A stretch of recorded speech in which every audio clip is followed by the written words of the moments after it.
Alrighty, welcome everyone. I'm Teeaboo, and I am here to catch up on Hoshiai no Sora. We missed last week's episode simply because of a mistake on my part. I had heard that the episode was being delayed by a week, and by the time that it was actually released, and I found out that it was actually released, I was sort of wrapping up for the day. And then Friday, Saturday, Sunday are really not the easiest days for me. There's lots of shit to do on those days. And so I decided that I was just going to push it back to the next Thursday and just watch 2 episodes at once and catch it right up. So all of you who have been asking me in literally every comment section of every video, stop doing that. I'm catching up. It's fine. So it has been 2 weeks. Last time I left off on Hoshiai no Sora, we had a bunch of stuff, and I was really shook because of the ending scene that always gets me with this show. We had some more training. We had new pairs being brought up by Maki, and they actually work because he's a smart boy and he did a good. We had a setup where the advisor character, who we're not sure if we like very much right now, but he seems to be doing okay at the moment, is trying to set up a practice match with somebody who seems to be an old friend of his. And there is some interesting mention of some incident in advisor character guy's past that maybe has some kind of impact and is something he's trying to get over, but we don't know what it is, and it's curious.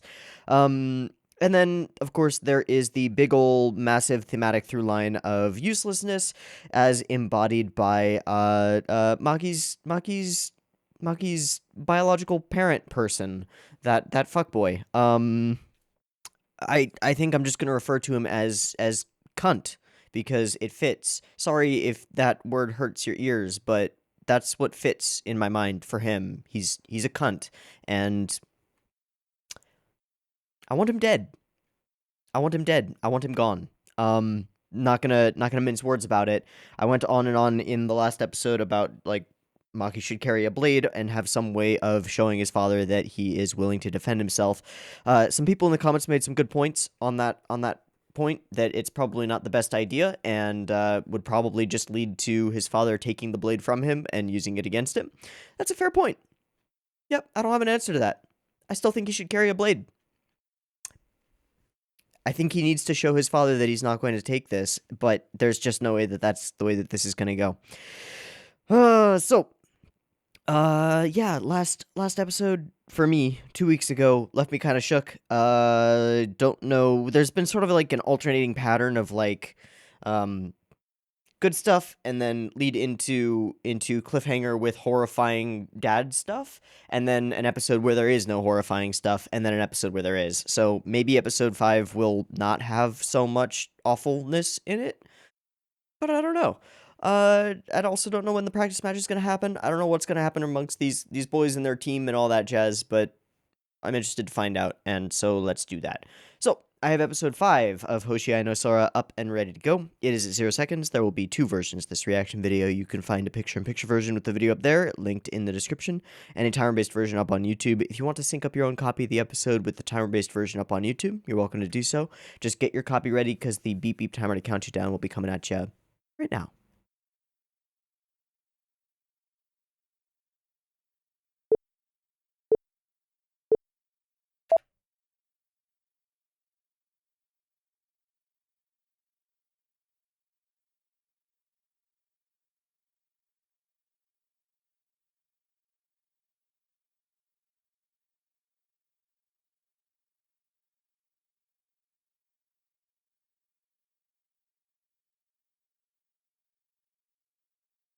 Poke, poke.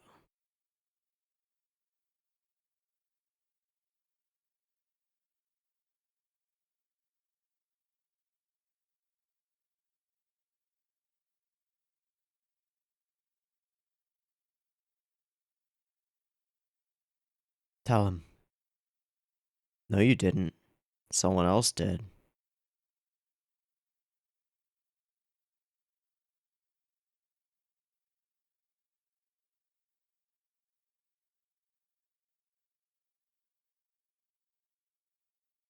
He won't tell him. Will he? It's really fucking hard to talk about stuff like that.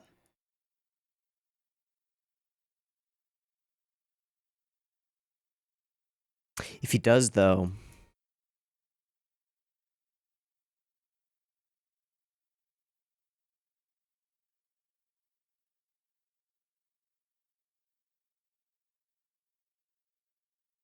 I could create a redemption arc for the advisor. Maybe.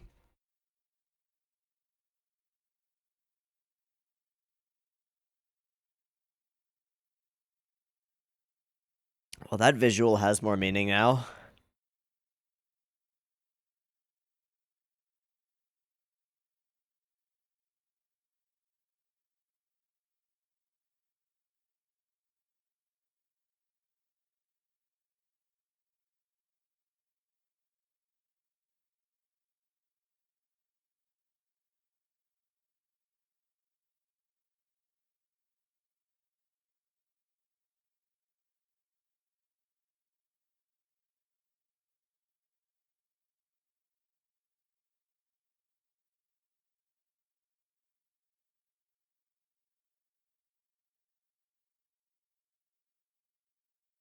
Mm-hmm.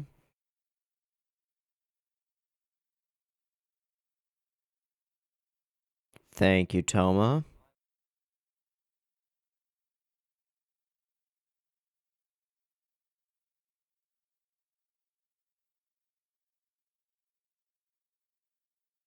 Yeah.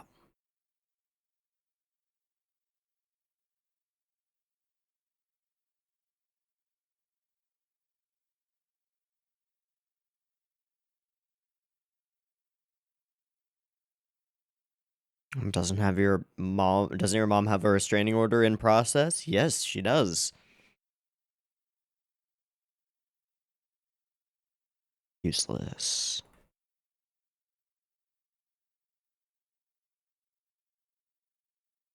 Uh-huh. Huh. Doubt it.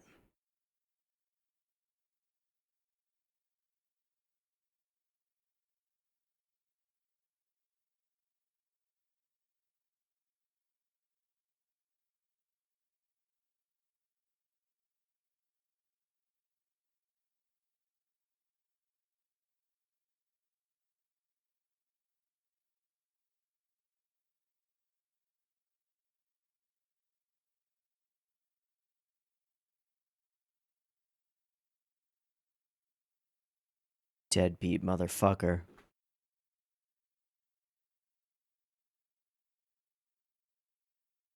Hit him to stop him crying. Smart. That's how you parent.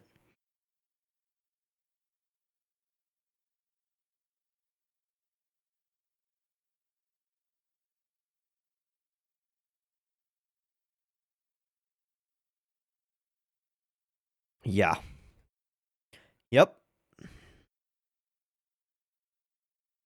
Oh, that's fucking normal, bud.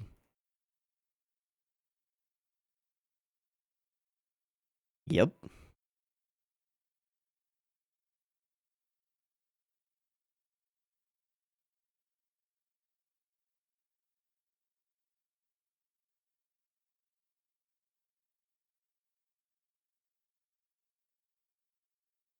But she has to work. That's why she hides it. No, she sets it aside? That's not good enough, though. Wow, that is super fucked.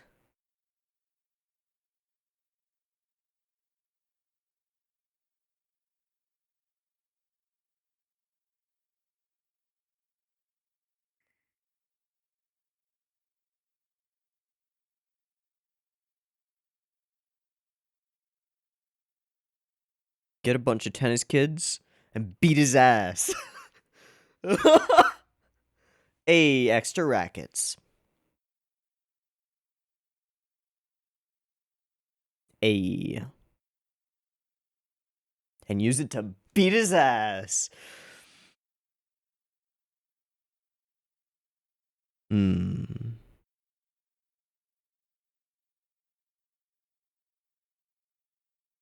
Oh. God damn it, Jizue.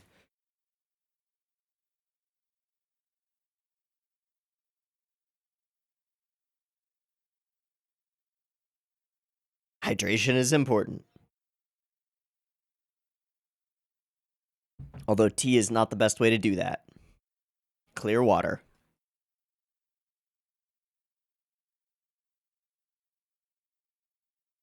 So he did get the setup done. He's got candy on his like PowerPoint that he's making. What the heck? Mm-hmm. Oh, that's bullshit.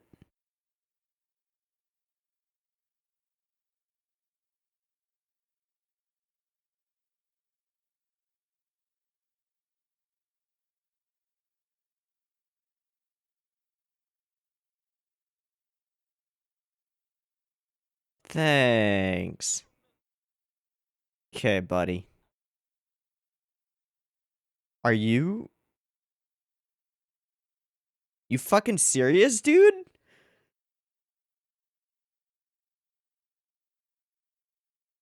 Hey, they're all standing up for him. Okay. Okay. All right.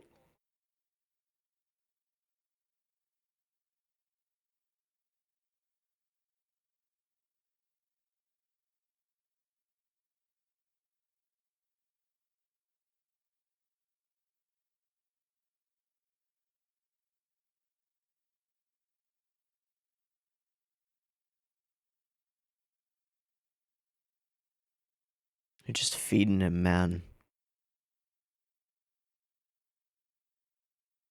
Throwing bagels at a raccoon and hoping it leaves you alone. Hey, fuck boy.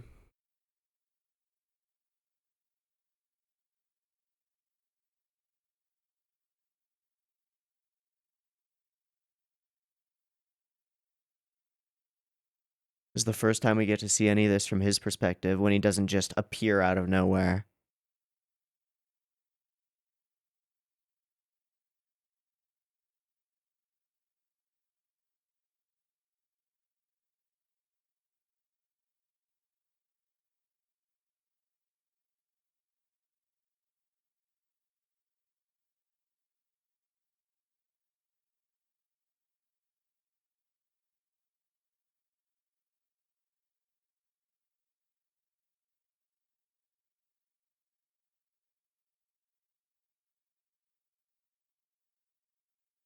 Hey, buddy.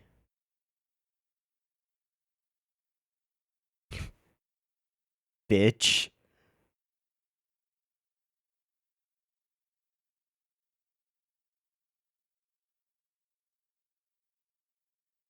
That's not gonna work, bud.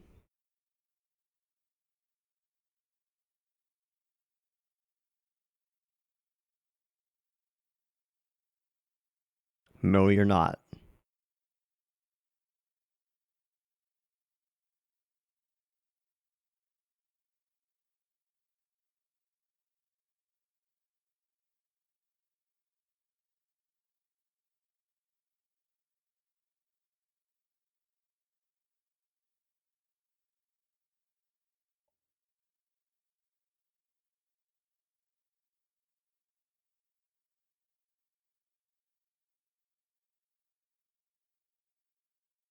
Don't make threats you can't. I hope you try, but don't make threats you can't back up.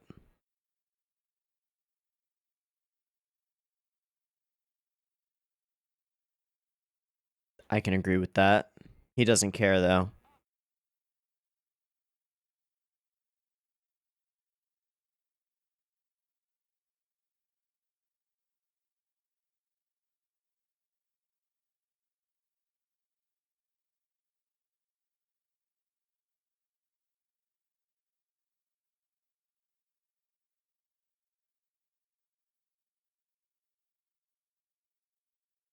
Mm.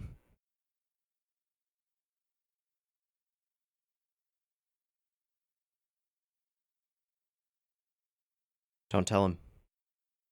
Fuck.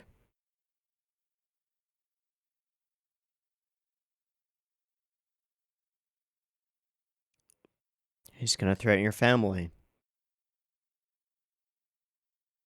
Mm-hmm.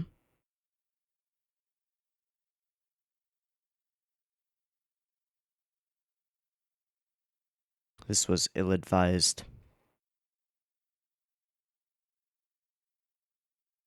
But okay.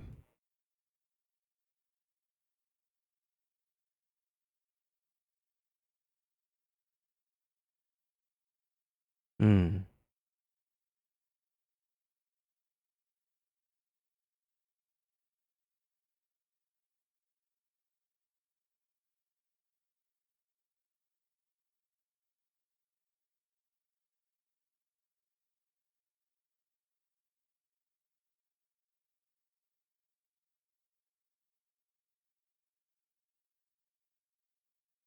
The student council president?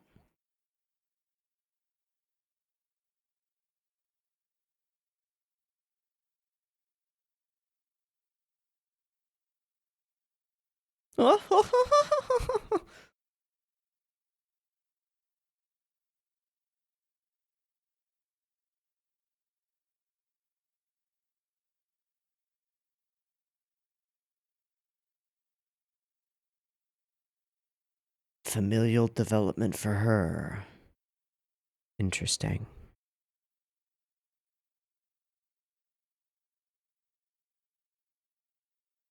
I'm getting inner monologue for her.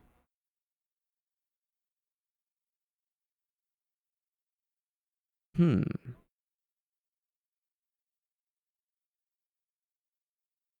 Very formal response.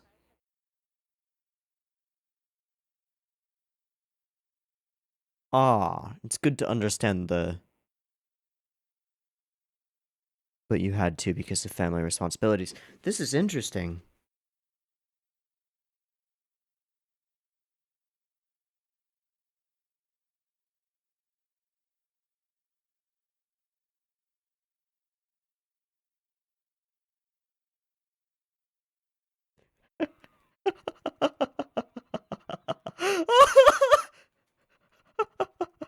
Those outfits, though, what the fuck? Oh, they're still going. Okay. Like one of those dolls on the shelf.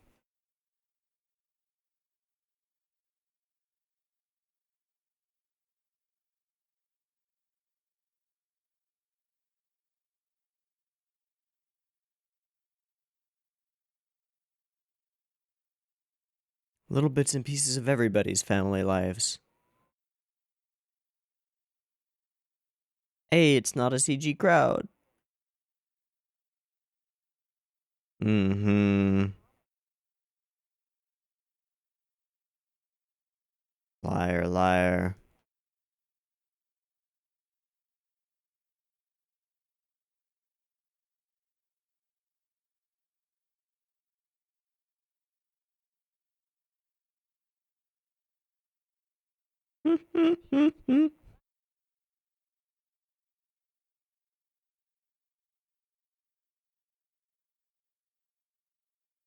Writing up guidelines.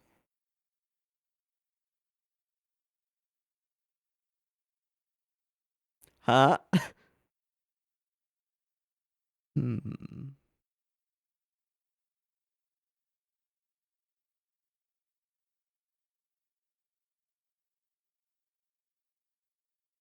Oh.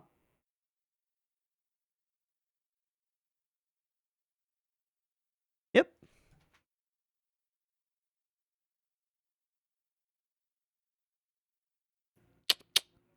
Hey, if he can do it, let him scribble away. Oh. Oh. We're going back to this, huh? He wants to do stuff. Yeah, he just wants to do stuff.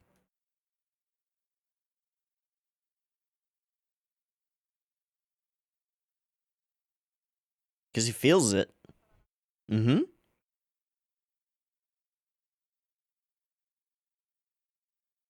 Oh, no, no, no, buddy. Buddy, it's not all your fault. Not all of it. Shit.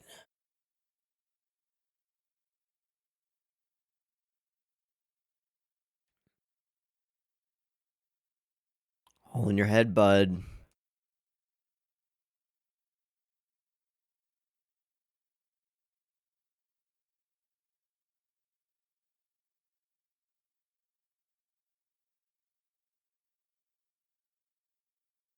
This kid is a hair away from suicidal. This is a problem.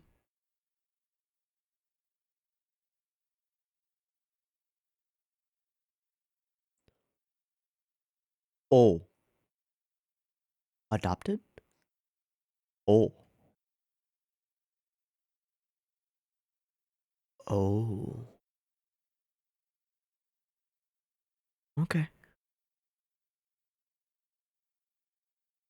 Doesn't mean you are unwanted necessarily. And you're lucky to have found such a good family.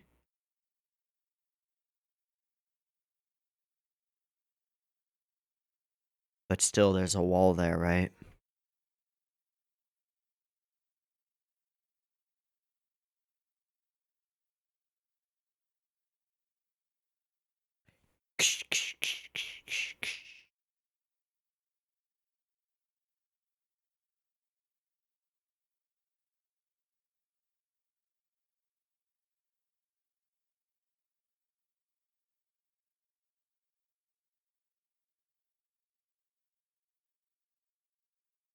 Thank you, Toma.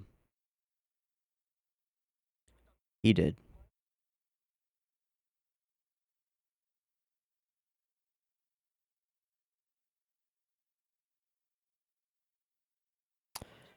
Damn right it doesn't.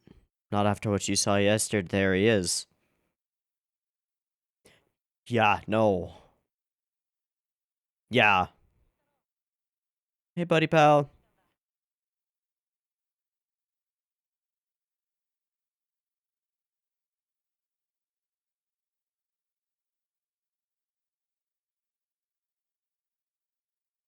Hmm. Yeah.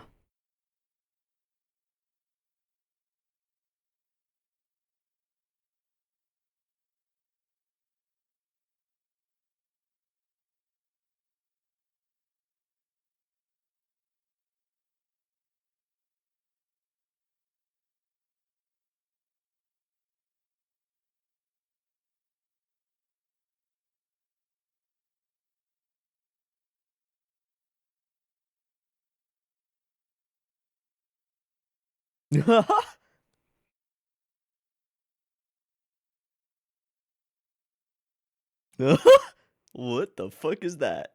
Yeah, no, please. Never again.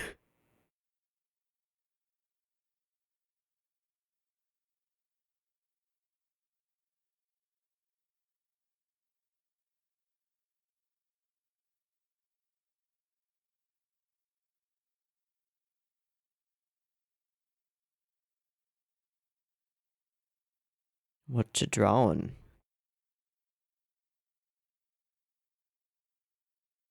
Mm-hmm. Yeah, that's it. Is that a little cat on top of that pencil? Oh!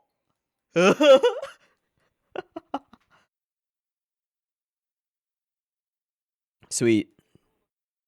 Sweet. Hi.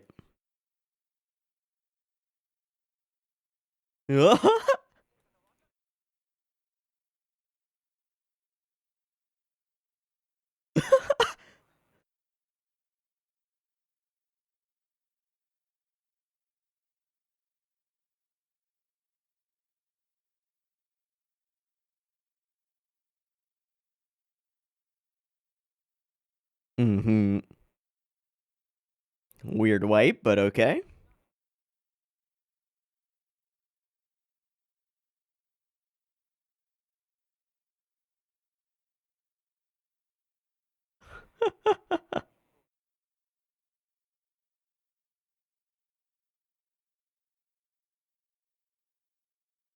Oh, she came.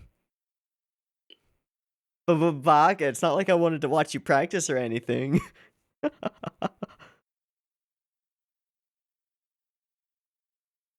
Oh. Mm. Mm.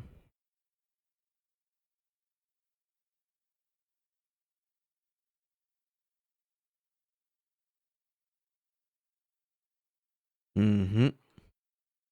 Mm-hmm.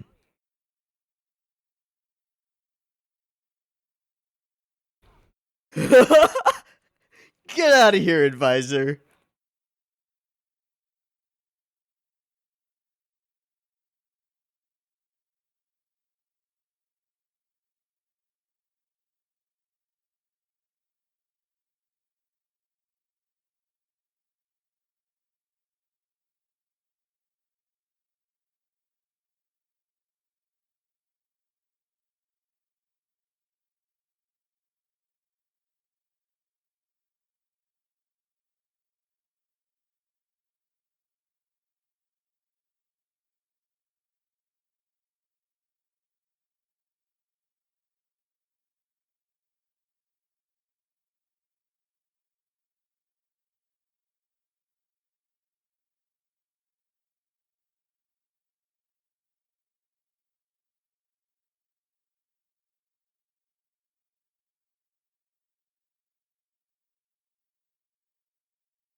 Oh.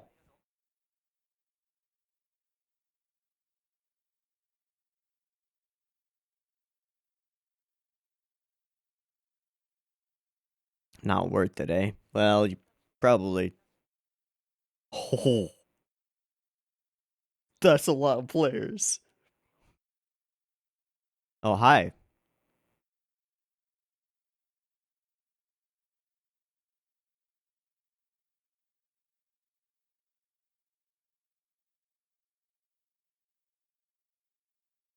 What's up?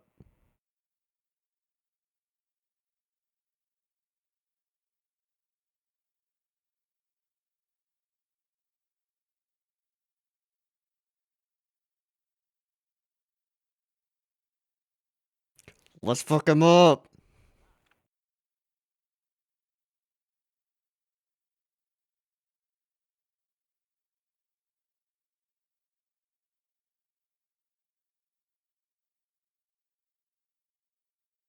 Hmm.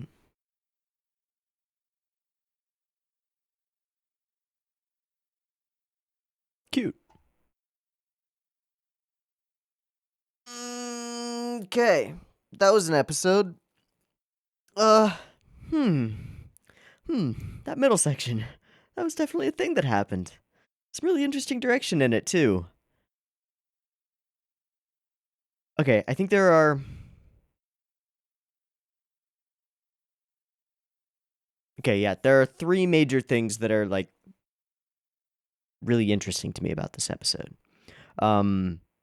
Or 3 specific things that stood out to me. One is near the beginning, there is an indicator of growth amongst the team, and it kind of is happening in the background. Or is it not in the beginning? It's whenever the track guys come in. Yeah, this. So it's kind of in the beginning. Track guys come in, and one of them, using his physique, is taunting the known to be gay manager of the group, and everyone, including the people who have been not super nice to him in the past, stands up for him. All of them. I fucking love it. Honestly, fucking love it. Just gotta say that was really great. Second thing, and we're gonna skip over this middle portion because this is where shit hits the fan and there's lots of interesting stuff going on. Also, I really like the use of the little bobblehead hippo cow thing as an indicator of bad juju and his father being around. It's nice. This is really interesting to me. And I think along with this, I would include the stuff with, is his name Misaki, the vice president guy, and his own parental troubles, which are a very, like, almost the inverse of Maki's or Toma's. Both of them with real biological parents who they wish were not, maybe. Not sure about Toma at the moment. We only have little bits and pieces of his relationship with his mom, but for Maki, for sure, like being his biological father is a burden and a curse. It is the worst thing, and it's what enables him to continue finding him. So yeah, total opposites. But what we have here is some information on the family and home life of this student council president character, whose outlook on everything has been a point of, like, I don't know what to call it, a point of interest for me, but also not something that I necessarily agree with, and I find her outlook on uselessness mildly distasteful. Um, but we get some information about her home life, and it actually makes a little bit more sense now. The reason I bring it up is because what we're doing with all of these characters, and we get this little flash of the redheaded guy dancing with his sister, we're getting bits and pieces of their home lives and bits and pieces of specifically their relationships with their parents.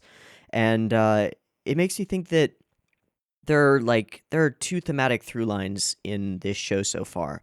One is this idea of uselessness versus hard work and talent, and that one's been kind of nebulous. It's been talked about a lot, but because there are so many characters putting their own spin on it or their own ideas toward it, it's kind of unclear where we're going with that thematic thread. The other one is this idea of, like, difficulties in relationships between parents and children, and the potential of finding answers to those amongst self-forged relationships with peers. And I think that's an interesting way to look at things, and I'm not sure where we're going to go with this character in particular on that front. But this whole situation that we get here has to do strongly with identity. She's there's something in the moment where she responds to her mother, right? Isn't school so much fun, Ruriha? And we get the dialogue inside her head about her grandmother choosing a name for her, who she seems to have a better relationship with than her mother, but I'm just conjecturing at that point. Her grandmother chooses a name for her mother chooses a name for her, and then seemingly she chooses a name for herself. So we've got this idea of, like, traditional identity versus forced upon identity versus chosen identity in this character. And yet, because she's been demonstrated to be a smart and politically savvy character. I mean, that's demonstrated just by the fact that she's the student council president, but she's done some other stuff that's intelligent, if not necessarily things that I agree with. The way she answers her mother's question is very clearly, to me, telling her mother exactly what she wants to hear. So, yeah, and my mom hates it. Right. Yes, it's been very helpful in expanding my everyday knowledge. It is specifically what her mother wants to hear and not her real opinion. She had somewhere else that she wanted to go for school. She's just going along with what her parents have told her to do in order to keep up appearances. That is a fascinating dynamic, and I hope that we explore it more, because here this feels like just the setup, just the bare bones, like, laying out the background of the image, the broad shapes uh, uh, with like a thick coating of paint. It's interesting, and then we'll refine it later. And then we have this idea here. It's good to understand the lives of the townspeople who work for your father. It's good for you to brush shoulders with the plebs.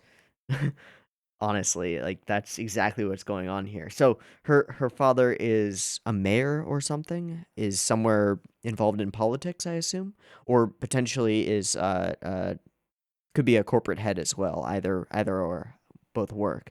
And then her mother seems to be sort of a housewife, not a housewife. I don't know if trophy wife. Trophy wife's a little further than I would go with this, but, like, she stays at home and doesn't do very much. Uh and then her grandmother has her own sense of propriety, and all of this is a burden on the student council president character, who I guess we will call Cowrie. I think this is a fascinating dynamic being set up, and I hope I do do genuinely hope that we explore it more in the future. And there's a bit of a goof to undercut this with the screaming and fighting between mother and grandmother. The other thing is the way that she's dressed up in this clothing, specifically in this scene. I think it's almost identical to the dolls that are on her shelf there. And I think that's really fascinating. And I think that the fact that there are 3 of those dolls and 3 names for her also is intentional. Like, she is a doll to them. she is something to be patted on the head and, like, told what to do and to look pretty and not say too much.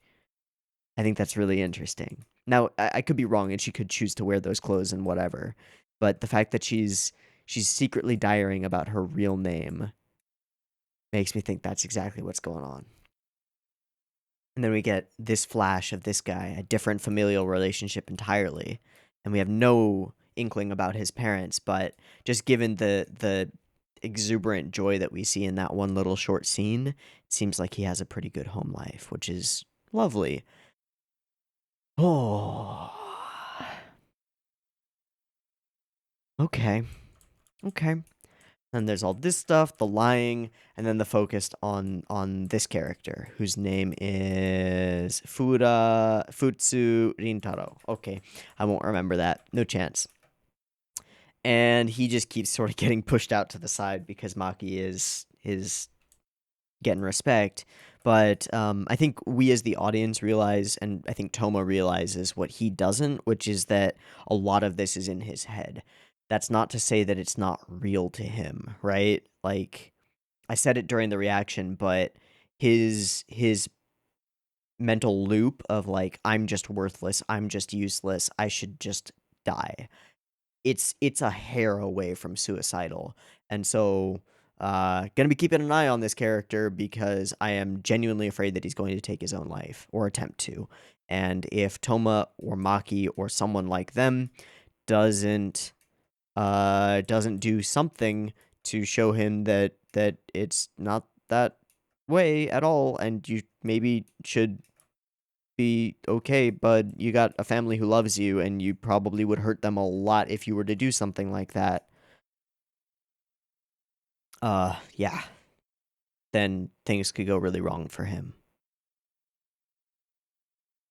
They were kind to me like I was their own son because of adoption laws, but I'm still a failure. I'm a burden.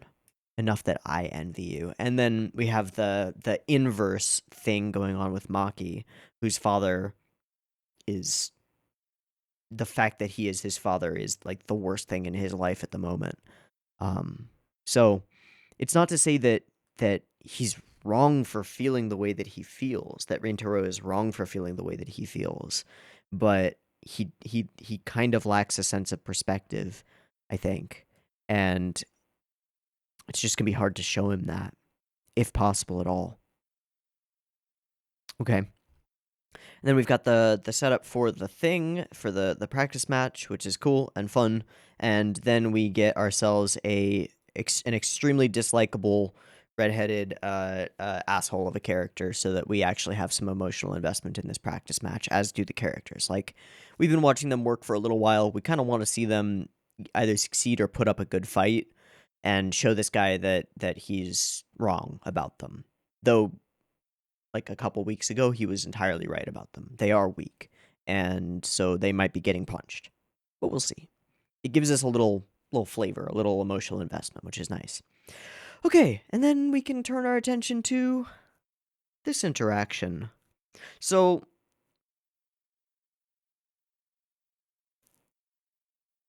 I want to say first off, I agree entirely with Toma's sentiment and where his heart is for this whole situation. He desperately wants to help his doubles partner and friend Maki. However, the way that they go about it is, I think, ill-advised, and I think is he's just given Maki's father another target. Now, we don't know enough about Maki's father and his, like, his sense of self-preservation, to know whether his desire for like vengeance and his sadism would outweigh his sense of self-preservation. He seems intelligent enough to be able to use and bend the rules to his advantage, and he seems intelligent enough to know that if he were to go after Toma, an unrelated family, or Toma's family, that in any way, that he would be subject to immediate, like, there would be a genuine purpose for the law to come in at that point and put him away.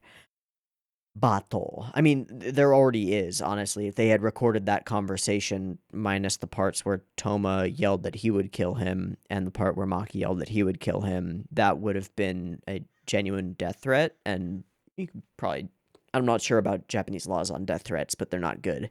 They're definitely not good. Hmm.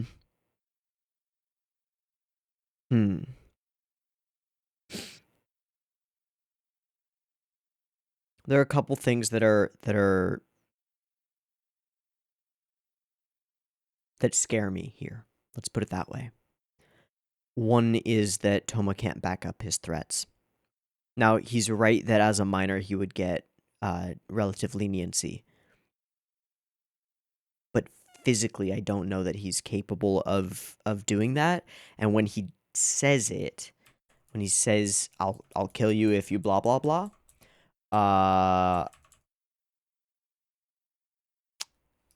all he's doing is showing that he's not capable. Like, I don't know how to phrase it or how to make it clear the way that I think about this, but the only response that this cunt character would give him would be that fake laugh that he gives him, like, yeah, right, buddy, you're a kid. What the fuck are you gonna do?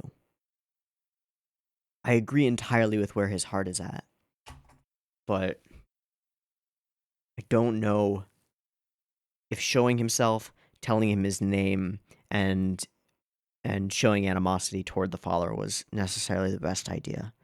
Now, showing that Maki has friends and those friends care about him is nice, but it's also just another avenue for his father to get to Maki. I don't know. I will say I really appreciate the changing dynamics via camera angle that occur throughout this shot. So we have this low angle shot as he's walking in, and then we reverse to another low angle shot where Toma is like taking charge of the situation, right? That's why we're below him. And then flat shot, and then from low angle, chuck the money at him, and then we switch to a high angle as he's forced to essentially kneel before Toma. There. Easy power dynamic stuff going on here. But... And we continue keeping this, and then we show them together versus him small in the corner. But then he regains his authority over the scene. Literally, retakes it. So we go from this low-angle shot of him, like so... Yeah. Why would I do anything to torment him? Not me, his father, as he begins to reveal the power by law that he has over family matters. And we literally pan up to him. And then he regains his own low-angle shot looking down on Toma. And as he's doing this, yeah, throws his head back, dominant, looms above him, like so. Do we move? How do we move into this shot? Yeah, he's taking frame. There's actually there's some really good direction going on here. And then here we're in another low angle as the two of them together. Yeah, like so, and he's like almost pushed back by Maki.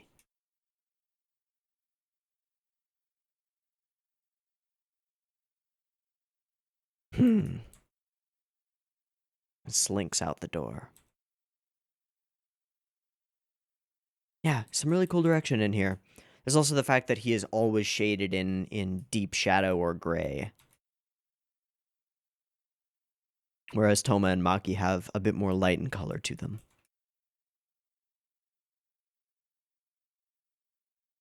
I don't know if this was like the best thing to do. But it also was really fucking nice of Toma to do this. And really cool of him.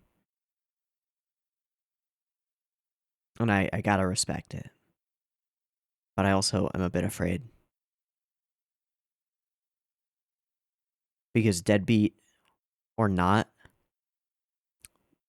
scavenger and parasite or not, people like Maki's father don't take kindly to other people standing up to them.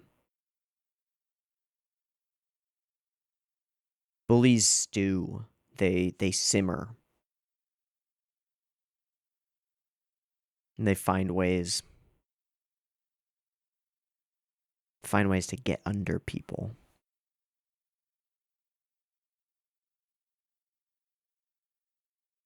So the question in my mind comes back to like how much of what Maki's father does is out of greed and desire for self-preservation and being a parasite, and how much of it is genuine sadism. Because if it's greed and self-preservation, he'll be taken aback by this, and he'll know that he doesn't really have recourse. He'll just continue doing what he's been doing, but he might think twice about it, maybe. But if there's that sadist streak in him, and we've seen that there is, it just matters how strong it is. Then he could do something really stupid that would have genuine lasting ramifications and laugh at the consequences. And that scares me because he's unpredictable. We don't know enough about this character to know. So I'm a little bit afraid here.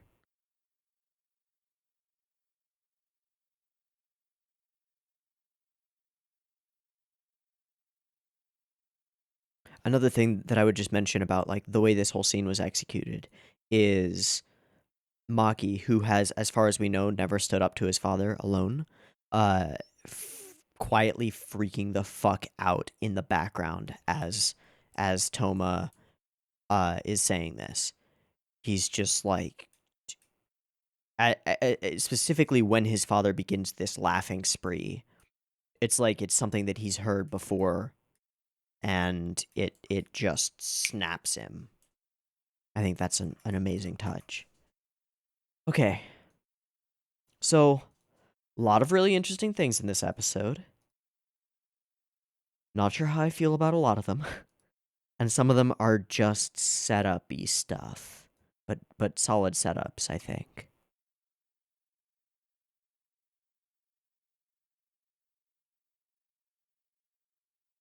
And also some genuine team building between the team.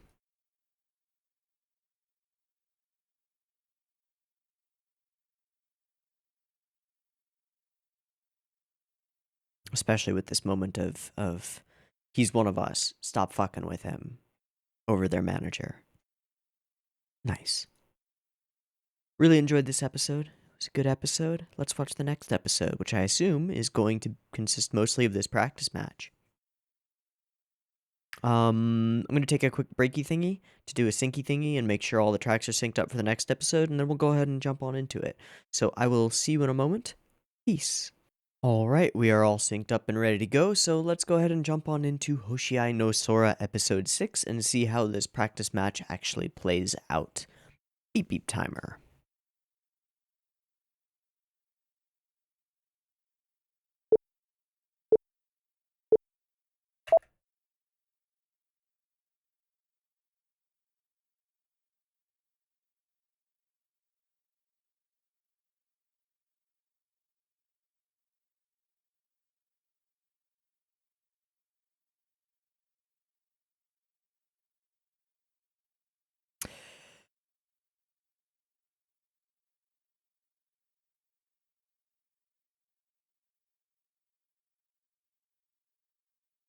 Hmm. Ha ha ha ha.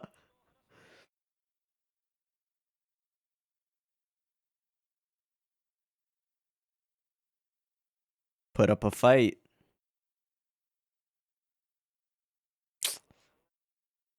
Yep.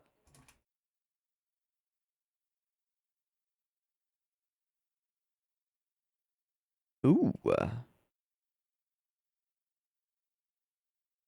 Ooh, he has?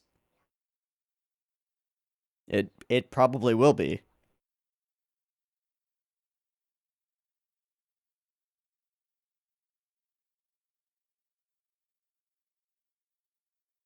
Now the question is, will they go easy on them thinking that they're nothing, or will they just try and crush them? Okay.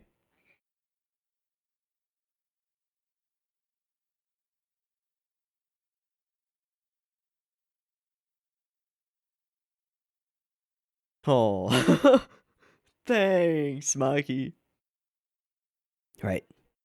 Right. Teamwork. Hmm?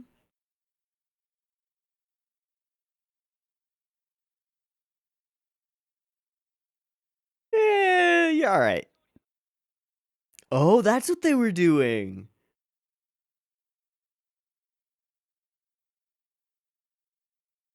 Do it.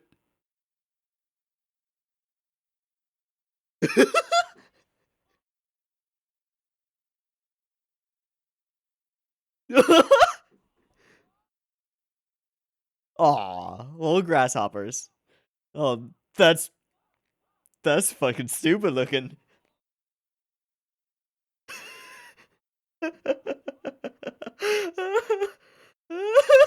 It is now. A. It's pretty fucking ridiculous. And that's why it's so great.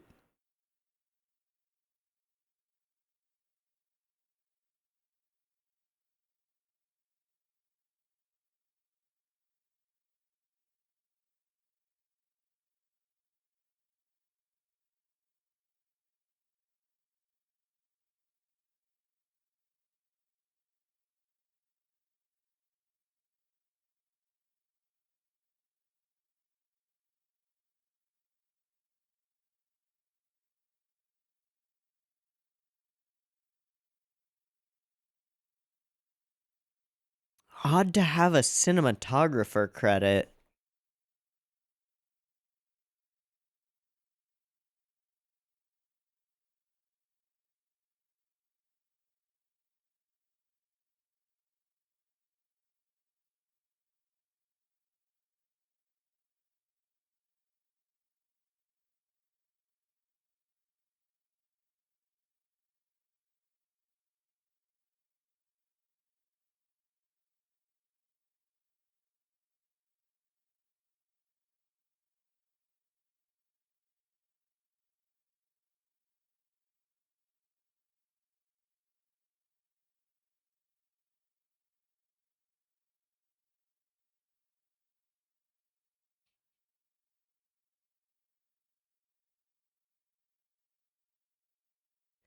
We'll see.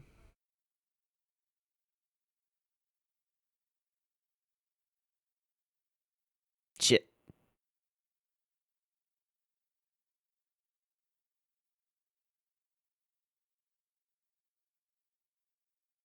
Hmm.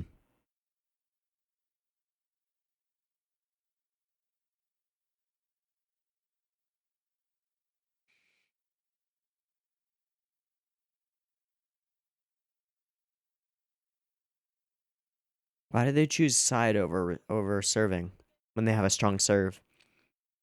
It's odd.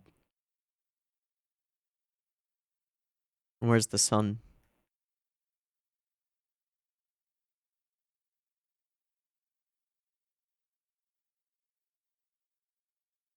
Hey, they're not that horrible.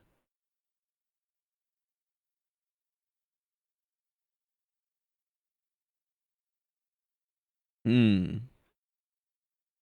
Putting a lot of pressure on him, too. Pow! Not 1 point, eh? Nice. Do the victory dance. Mm-hmm.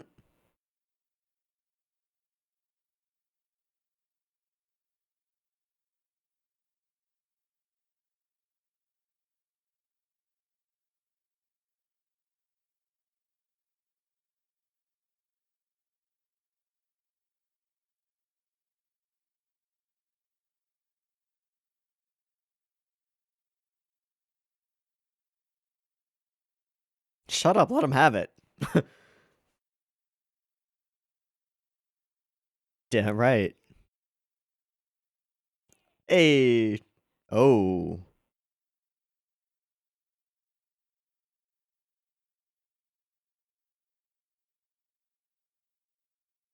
Getting flustered over there.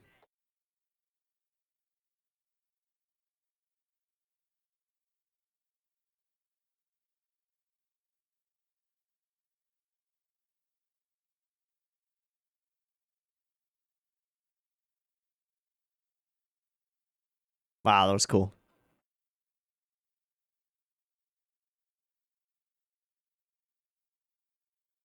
These clowns are kicking your ass, buddy.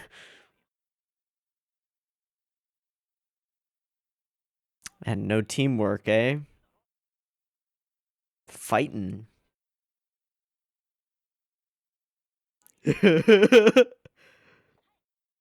Literal power of friendship at the moment.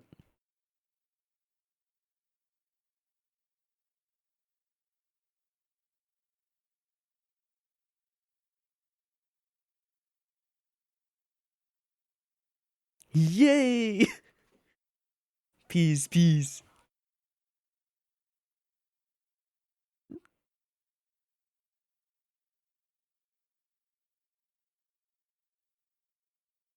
Win 3. Oh, 4. Okay. Okay, so it is 3 of 5.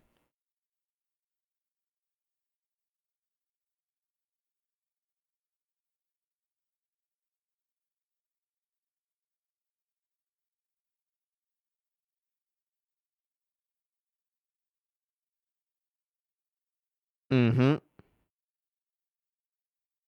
Oh.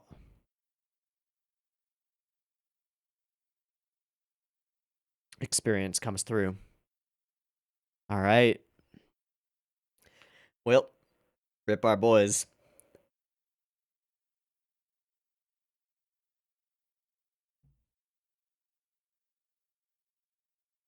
Okay, and they're serving too.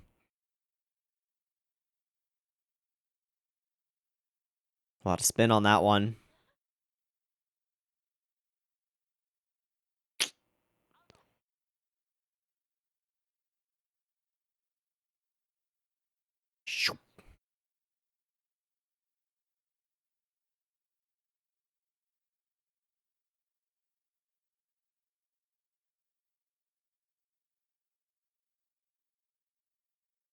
Killer.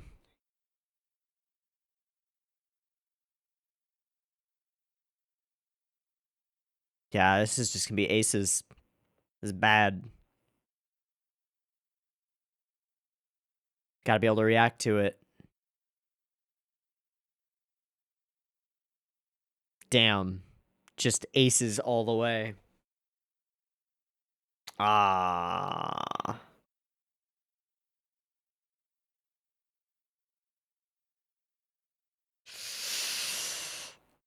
Rough.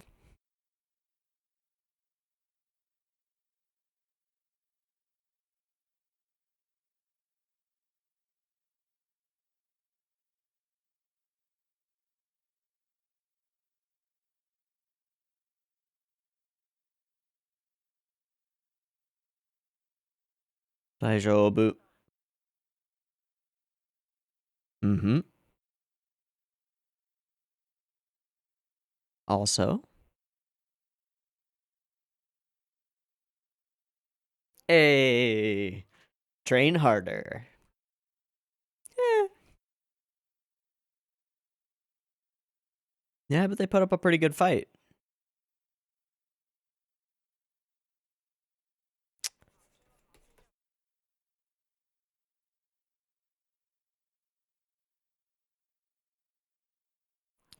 Oh. Oh.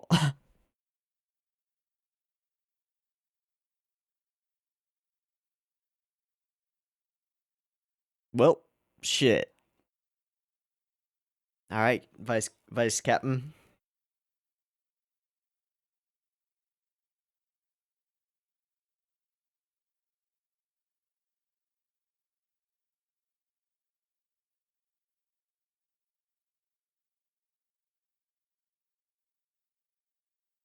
Yike. Yikes. So they're gonna start discounting that first game as a fluke, huh? That was quick.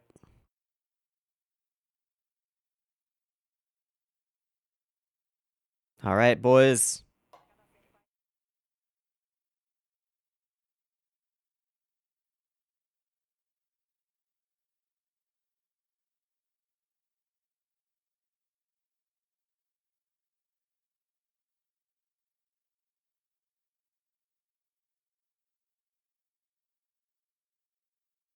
Nice.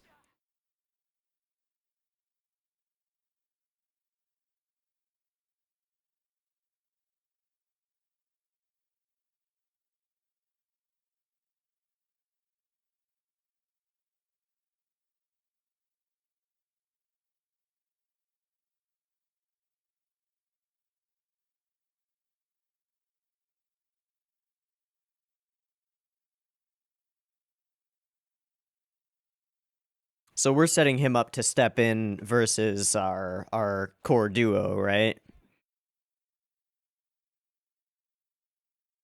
Nice. Hmm.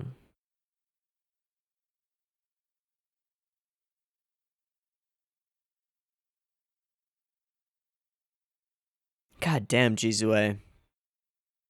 Their music really carries a lot of the scenes here.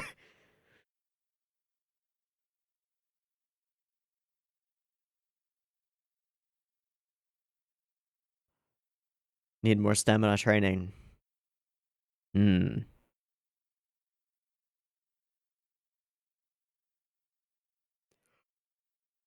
Ooh. Ooh. Indeed.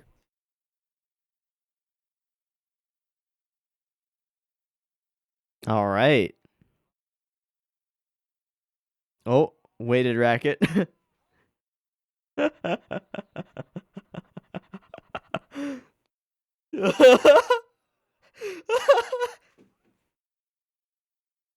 mm.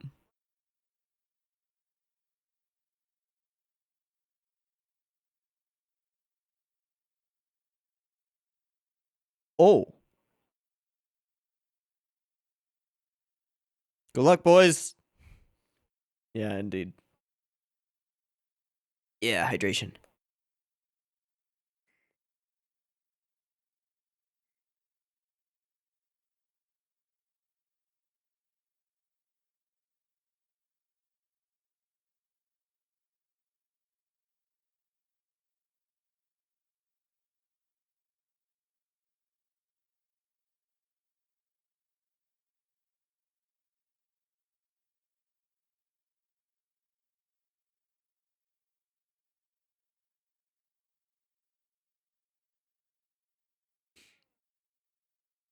Fuck him up.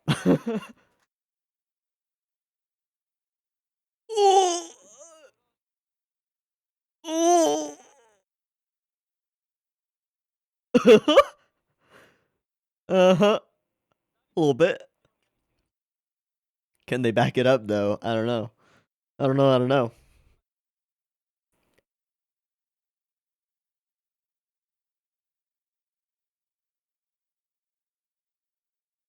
I hit the ball.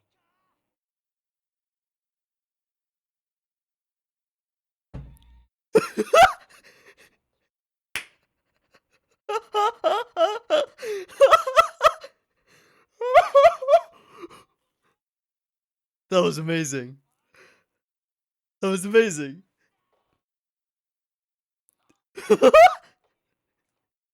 just distraction tactics.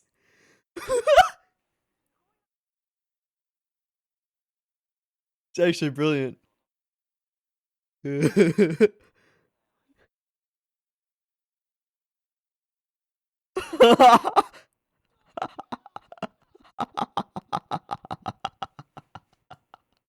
Amazing. Amazing.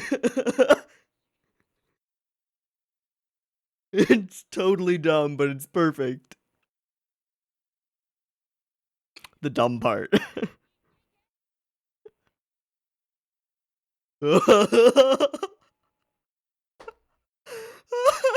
They remind me. They remind me so much of the two detectives in Hot Fuzz. Just like.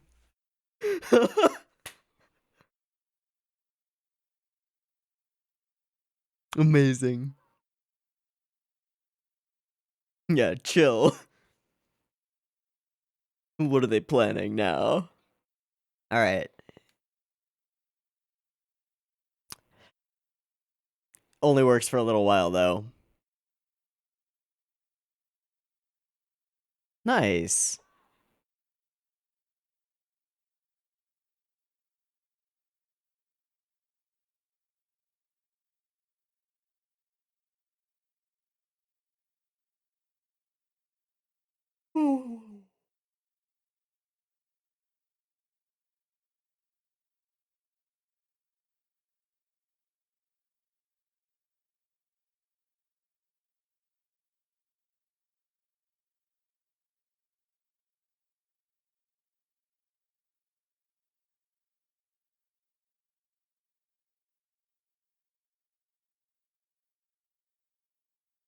Mm-hmm.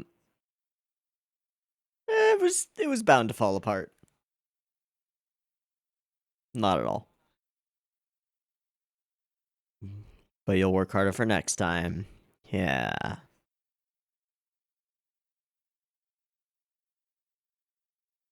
Hey.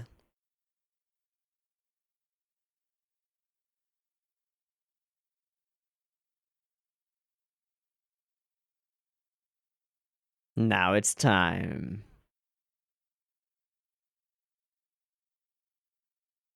Alright, so that is the setup.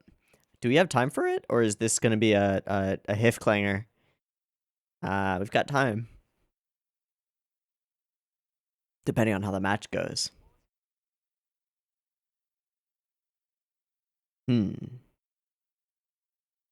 Is that the guy who was massaging his shoulders as well? Bring back a win. Or try.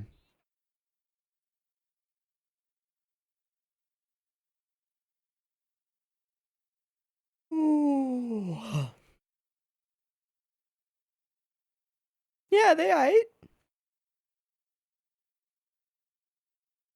Not really. No, he's just kind of useless. Just a little bit. Okay.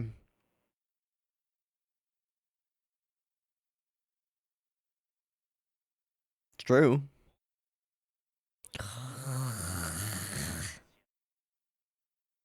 True.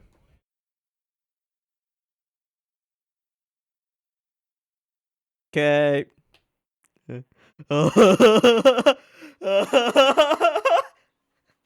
Perfect. I love it.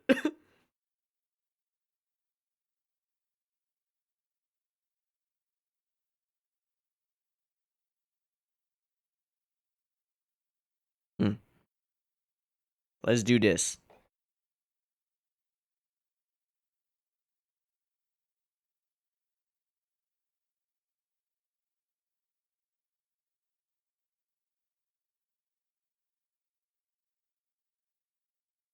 You just might.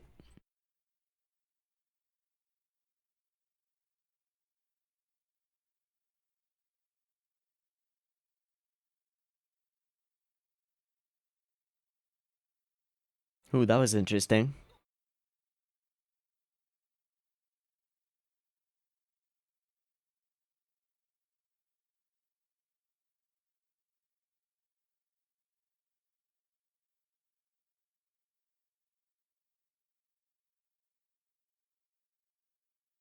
Every time. Oh. Oh. Don't mind, don't mind.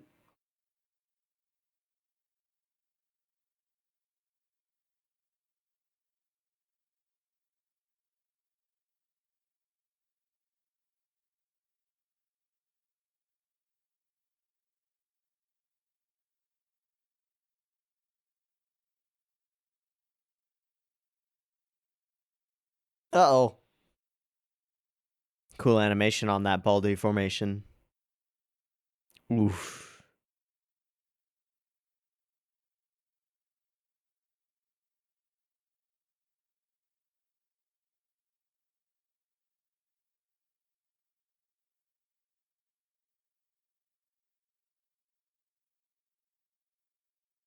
Oh.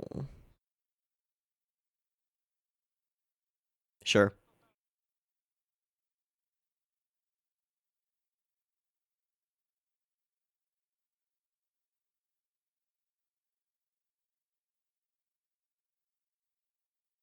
Oof.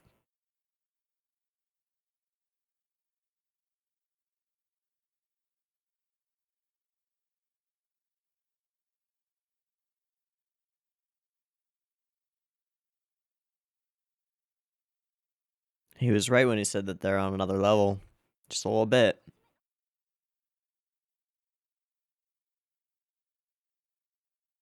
Okay. Okay.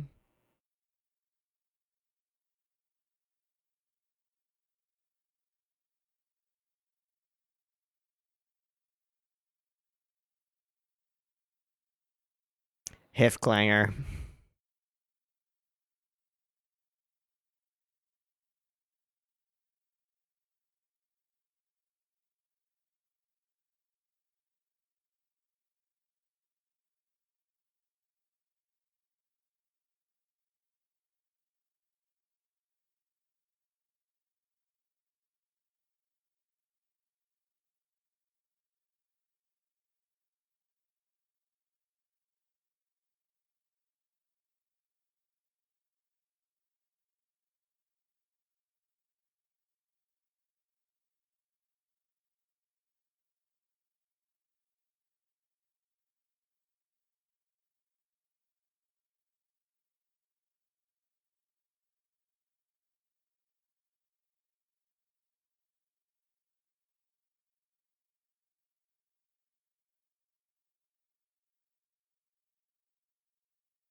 Forward to next week. So all of these are done by the character designer, eh? Cool. I like the watercolor aesthetic. They're cute. So wait, what are they? What is that they're making static charge? Are they combs? Probably. Okay. Hmm. I've said it before, and I'll say it again. I think that the tennis segments of this show are far less interesting than the character segments of this show, but at the same time, they function as like a nice balance for the whole situation. And since tennis is being used, as it often is in sports shows, as like a way of measuring character progress and relationships between characters progressing, this is pretty cool. There are definitely some moments here that I appreciate and really enjoy. One of them is the stupid as fuck little dance that we got a little tease at just like a little flash of in the last episode. So bringing that back in, that's really cute and kind of cool. There's something, I don't know, really extraordinarily endearing about these kids not worrying about their image and just being freaking goofball grasshoppers doing this little really ridiculous looking hoppy skippy stupid jump thing. It's really dumb, but it's also the cutest thing. So okay, wonderful. And I love it, Mitsue? I think so. I love her face as she's looking at them just like why? Why? Um advisor guy who has done very little, but has arranged this match, not trying to take credit for all of it. Pretty cool. And then the matches begin. Now, again, while there is good direction and some fluid animation, although there's a significant overuse of a specific like cut that they skin and reskin with the character that they want to use, doing the low sweeping forehand. Like they've been reusing that cut since episode 1, and they have the same cut built as a CG like sequence that their characters are rigged to do if they want to do it that way. It's just a little bit noticeable that they keep reusing the essentially the same cut with very little alteration on it for that specific like get down low, a little bit too low actually, and then do a sweeping forehand. It's just a thing. That said, there is like plenty of like interesting and cool choice of where to put the camera to make the flow of the match feel really natural and keep the pace of each volley going. And then bringing in Jizue's music when they want to sort of montage their way through the rest of a game is also really effective, I think. And helped out significantly by the fact that Jizue's music is really fucking good. There were a couple of like interesting cuts once what's his face shows up, but I don't know exactly where they are, and this is the cut that I'm talking about that they're reusing with every character. I think almost every character in this entire sequence gets this exact same cut, and it's pretty clear that they're using the same, like they've got a reference sheet for this cut with like a blank character model to do this, and then they're pasting over the elements of said character. Now, not that that's like a bad thing. It's just noticeable. I think it's this serve. Yeah, it is. It is exactly this serve. I really like this cut, and I want to see it frame by frame. So let's go back a little bit more. Yeah. Okay. So there are two interesting things going on. One is that we've got like a disconnect between where the camera is placed, where the character is placed, and where the background is placed, but it's done in such a way that it actually creates an interesting effect, as though we're sweeping around this character. But the amount that we zoom into the background is a lot more than the amount that we zoom into the character himself. So it gives the effect of like a specific lens angle and sort of an impossible dolly zoom almost, but it's cool. It just gives a lot of fluidity and a lot of like oomph to the entire cut. And then I think, nope, it's on twos. Okay. I was gonna say I thought that it might have been swapped up to ones for this sequence, but it's not.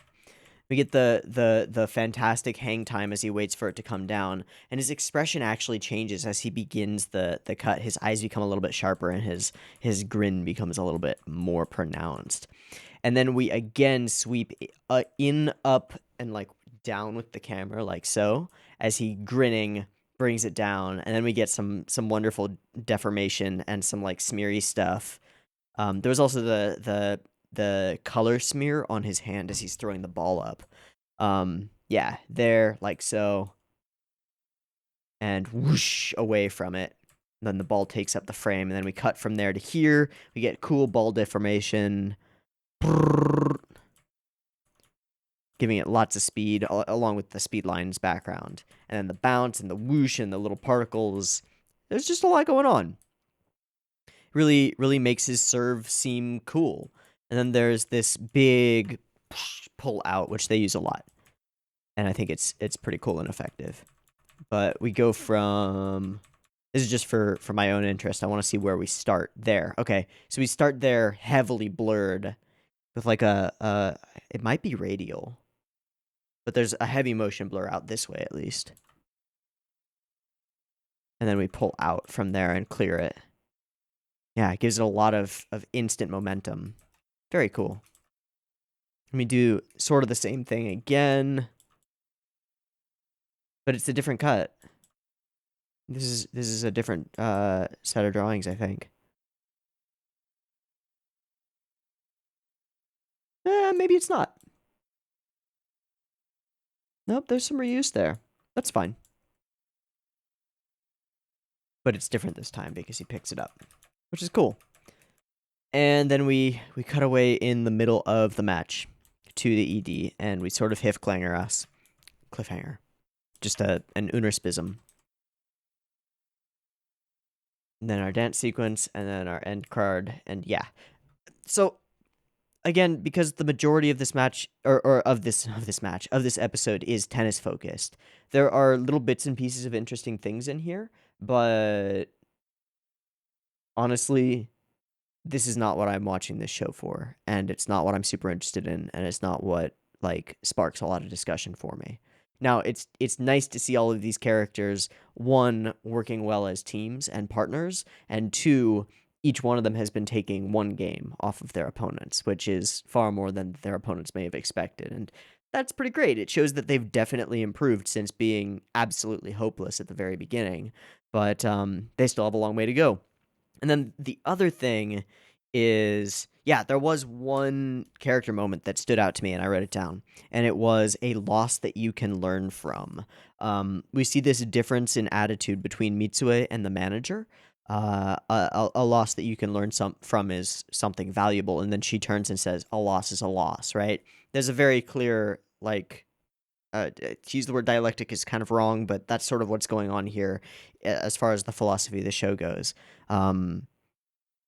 Proposition, you can learn from a loss and grow from it, and that's valuable, versus, no, a loss is just a loss, regardless of what you can gain from it. And I think this all ties in a little bit to the whole idea of uselessness, talent, persistence, perseverance. That's the one. It ties into all of that stuff, and it shows a shift in attitude for the entirety of the team. After we see, as they lose each match, they talk to each other. Each of the pairs talks to each other and is like, "Well, I guess we got to practice more. We got to train harder."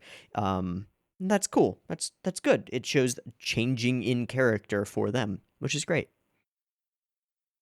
Okay.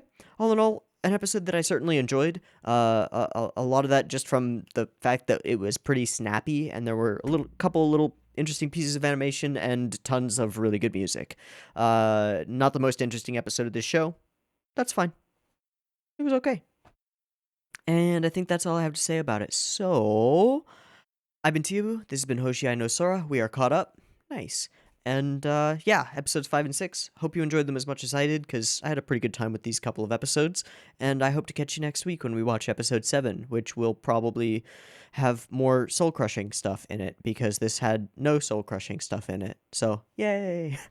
Anyway, hope to see you there, and I will be watching it next week. So, yep. That's it. Peace.